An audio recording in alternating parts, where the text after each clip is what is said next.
Olá meus caros, sejam bem-vindos a mais um vídeo aqui no canal e no vídeo de hoje nós vamos comentar a respeito deste grande desastre que vem acontecendo na Venezuela, essa tristeza fruto da perversidade dos homens, fruto da ganância do poder, fruto das ideologias políticas ateias, comunistas que afastam as pessoas de Deus.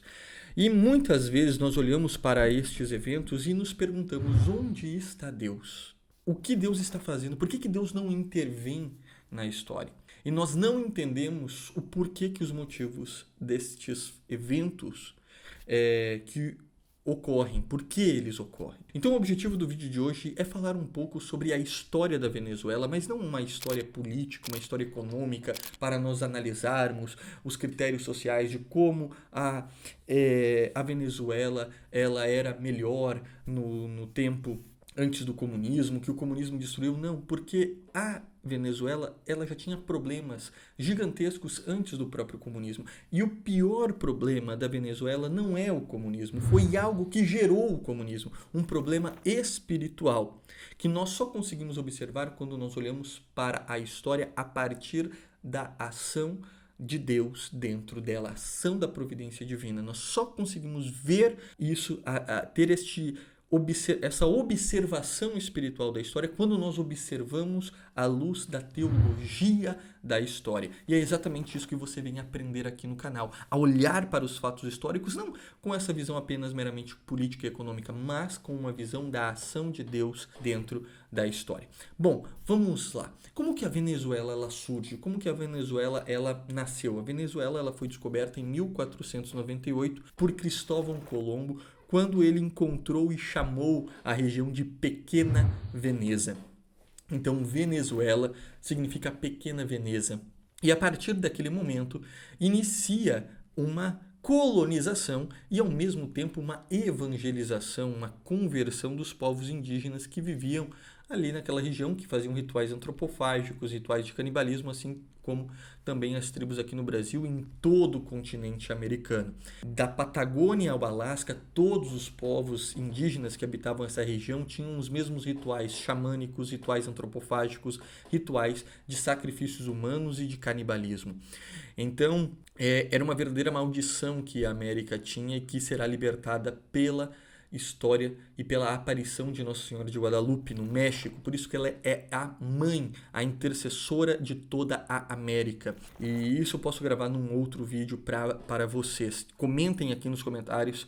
Se nós tivermos aí bastante gente querendo um vídeo sobre isso, eu vou buscar gravar um vídeo sobre Nossa Senhora de Guadalupe e o fim dos atos antropofágicos e de canibalismo na América. Bom, vamos lá entender um pouco mais do que aconteceu ao longo da história. A Venezuela, então, ela inicia esse processo de conversão, ela vai receber muitos missionários capuchinhos, muitos missionários de várias ordens religiosas, beneditinos, agostinianos e também jesuítas, mas os principais foram os franciscanos. E aí inicia um processo de conversão destas tribos. E esse processo de conversão faz da Venezuela uma nação cristã, uma nação ligada à Espanha, uma nação que está ligada à civilização ocidental. Ela surge disso, ela surge desta missão civilizatória da Espanha durante as expansões marítimas. E há uma aparição de Nossa Senhora para os indígenas da Venezuela muito interessante que poucas pessoas conhecem, que é a história de Nossa Senhora de Coromoto.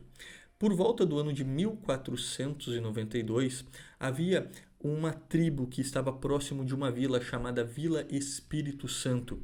Nessa vila havia um missionário, um cidadão, na verdade, um cidadão normal, um colono. Olha só que interessante isso, um colono espanhol muito piedoso que pregava e que convertia os índios, que catequizava os índios. Ou seja, a catequização, meus caros, não ocorreu apenas pelos padres, pelos missionários, pelos jesuítas, pelos franciscanos. Ela ocorreu pelo próprio Estado espanhol, que financiou estas missões, e pelo próprio povo espanhol católico que veio morar ali na região da Venezuela. Isso também ocorreu com o Brasil, isso também ocorreu com o México, com todo a nação da América Latina, né? Então, da nação da América, num todo também, porque nós pegamos missões da Espanha nos Estados Unidos. Enfim, veja, lá nessa vila tinha esse cidadão, Juan Sanches, que era um catequista que catequizava os índios, e lá havia uma tribo liderada por um cacique chamado Coromoto.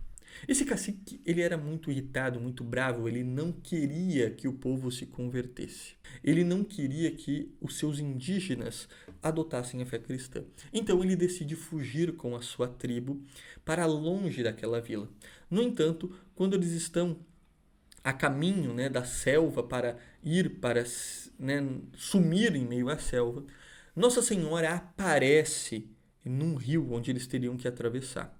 Só que eles não sabiam que era Nossa Senhora, sabiam apenas que era uma madre, uma mãe segurando um bebê extremamente formosa, bela, com um olhar maternal, com um olhar cuidadoso, caridoso, que eles ficaram impressionados, eles ficaram impactados com aquilo, que tocou tão forte o coração deles que eles paralisaram. E todos ficaram olhando ao mesmo tempo para aquela mulher que estava sobre as águas. E na língua deles, na língua local indígena, Nossa Senhora pega e diz para que os indígenas voltem para os espanhóis, peçam água sobre a sua cabeça para que eles pudessem ir para o céu. Ou seja, que eles pedissem o batismo para que eles pudessem ir para o céu, que eles pudessem ver a Deus. Aquilo impacta tanto aquela tribo que eles voltam então para o Juan Sanches, contam o que aconteceu e toda a tribo é batizada, exceto o cacique Coromoto, que tinha um coração muito duro, que não queria se converter de forma alguma, que não queria abandonar seus rituais, suas ações. Entretanto, a tribo inteira já havia se convertido e ele ainda não se converteu. Certa vez, ele havia voltado de uma caçada, muito bravo, irritado, entrou dentro da sua casa, largou ali a sua flecha, o seu arco, irritado, esbravejando dentro de casa, a esposa com o filho, não entendiam o que estava acontecendo. De repente, aquela mesma mulher aparece na porta da casa e repete a mesma frase que ela tinha dado a todos os índios, agora especificamente para Coromoto. Eu quero que você vá para os espanhóis, peça água sobre sua cabeça para que você seja batizado. Coromoto se irrita, puxa o arco, a flecha aponta para aquela mulher. A sua esposa intervém disso. Onde já se viu você fazer isso? Você realizar esta ação contra esta madre puríssima, esta mulher formosa, esta mãe, este olhar maternal, enfim, ela intervém ali. Ele larga o arco e a flecha e pula então para agarrar Nossa Senhora. Quando ele pula para agarrar Nossa Senhora, ele então olha para a palma da sua mão e encontra uma imagem de uma matéria, muitos dizem ser um pergaminho, mas não se sabe o que é de fato, uma imagem de Nossa Senhora bem pequenininha na palma da sua mão, a imagem daquela virgem que eles viam. A imagem daquela virgem que eles viam, a Virgem de Coromoto, a Nossa Senhora de Coromoto. E aquilo deixou ele impactado, mas ele pega e esconde, larga num canto, no meio da noite, seu filho vem, pega aquela imagem, leva para o Juan Sanches, conta tudo o que aconteceu. Juan Sanches coloca ela no altar e até hoje está lá na Venezuela sendo venerada esta imagem de Nossa Senhora do Coromoto. Mas a história não para por aí. Coromoto, o cacique, ainda não havia se convertido.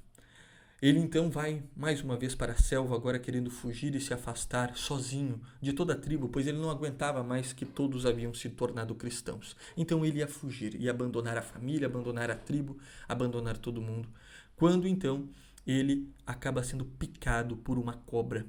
Cai no chão e ele olha, era uma cobra extremamente venenosa, a que ele sabia que morreria em poucos minutos. Então ele começa a clamar e gritar: por favor, tragam água para me batizar, tragam água para me batizar.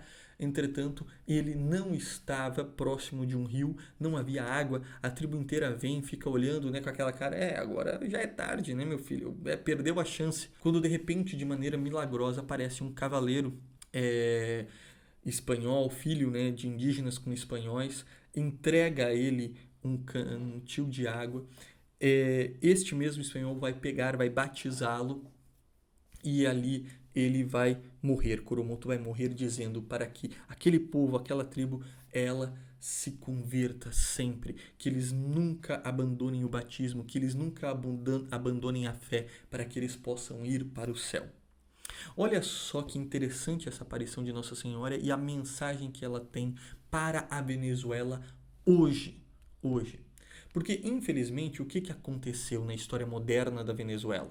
Durante as expansões napoleônicas no século XIX, que começou a tomar toda a Europa, um dos países que foi tomado foi a Espanha. E, por conta disso, todos os maçons liberais, iluministas que estavam aqui no continente americano viram uma oportunidade única de implementar uma república liberal nos países católicos que eram da Espanha. Então, um indivíduo chamado Francisco Miranda será o líder de uma das ações da independência da Venezuela e vai formar, assim, uma nação liberal, uma república liberal que vai estar ali agora na Venezuela. E a partir daquele momento, a partir do século XIX, a Venezuela se torna uma republiqueta de bananas que não intervém, não importa nada para a história, com disputas políticas internas entre oligarquias que queriam dominar o poder daquele país, que queriam conquistar aquele país. Isso vai até mais ou menos o final do século XIX, quando nós temos ali, no início do século XX, a descoberta de petróleo dentro da Venezuela, e a partir desse movimento a Venezuela se torna um grande exportador de petróleo para o mundo e se torna uma nação riquíssima, a nação mais rica da América do Sul. Para vocês terem ideia, na década de 1950 e 1960 era a Venezuela. Durante aqueles meados do século XX, a Venezuela era o país mais rico da América do Sul, para vocês perceberem a destruição que aconteceu. E aí, o que ocorre? Na década de 80 vai ter uma crise, né? Estou fazendo aqui saltos, é um resumo da história, porque o objetivo não é falar uma história econômica, mas sim uma história da ação de Deus. Prestem bastante atenção. A partir da década de 80, inicia uma crise muito grande na Venezuela, fruto de uma crise internacional do petróleo. E aí iniciam disputas políticas, o comunismo começa a avançar, enquanto o pessoal estava lá, na bonança, na riqueza, no bem bom, as ideologias comunistas começaram a permear a educação, permear os jovens, permear as universidades, exatamente como aconteceu aqui no Brasil na década de 70 e 80. As pessoas elas ficam presas naquele mundo ficcional materialista e esquecem a realidade e não perceberam que os seus filhos estavam sendo roubados para esta desgraça. Então, na década de 80, ocorre uma crise no petróleo que enfraquece muito o país e a ideologia comunista tem ainda mais força, começa a avançar. E aí surge um movimento liderado por Hugo Chávez, que vai começar a tentar fazer ações para tomar o poder do país. Em 1992, ele acaba tentando realizar um golpe.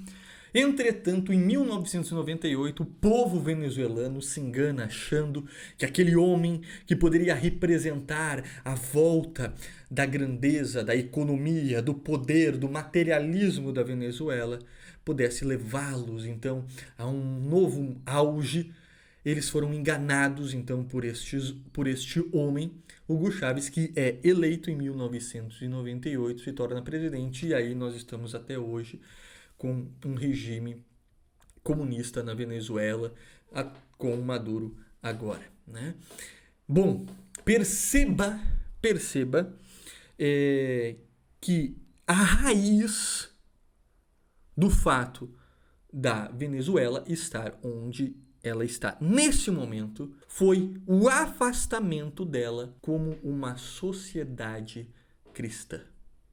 No momento em que ela adotou aquele movimento liberal maçom, ele começou a degringolar, exatamente como o Coromoto, que fugiu da tribo, fugiu da realidade e acabou sendo picado por uma serpente, que ficou agonizando na morte, né? Porém, ocorreu uma luz, uma transformação, uma renovação na vida de Coromoto, porque ele foi batizado E aquele ato que seria um ato para ele ter um sofrimento interno, um sofrimento eterno, uma morte eterna, se tornou vida.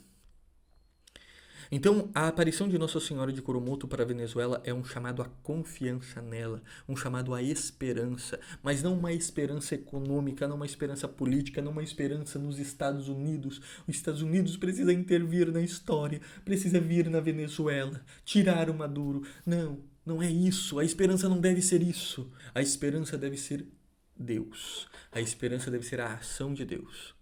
O povo da Venezuela precisa se voltar para as suas origens. É isso que fica claro quando nós olhamos para a história da Venezuela e que fica muito claro na nossa história também. O que aconteceu na Venezuela pode acontecer com o Brasil, porque o Brasil, do mesmo modo, ele vem se afastando espiritualmente. Graças a Deus, o povo não, porque o povo se mantém reto. Não todo o povo, né? Mas uma parte do povo. E nós encontramos, né, na história de Abraão algo muito interessante, né, que Deus não destruiria nenhuma cidade se tivesse um justo nela. Graças a Deus eu acredito que há alguns justos aqui no Brasil. Por esse motivo ela ainda não foi destruída. Por este motivo o Brasil ainda não foi destruído, por estas almas expiatórias que estão aqui. Então, nós precisamos voltar o nosso coração com a esperança em Deus. Não na nação A, na nação B, na economia A, na economia B, no político A, no político B. A nossa esperança tem que estar em Deus.